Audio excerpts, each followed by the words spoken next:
How to change your Zangi number. In this video, I'm going to show you how you can simply change the number. First of all, open the application. Now here on the right bottom, you can see the settings icon. Tap on it. Now here on the top, you can see your number. So this is the private number that Zangi provides you. So this is the number that you must share or copy in order to call others or add others. So this is a private number that Zangi provides. But how do you change it?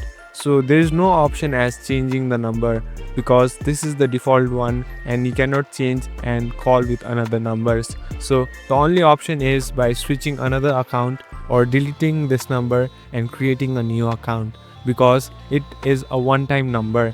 So in order to make the calls and chats secure, Zangi provides a private number to each user. So there is no chance of changing the number. So yes, you can create another account and do so.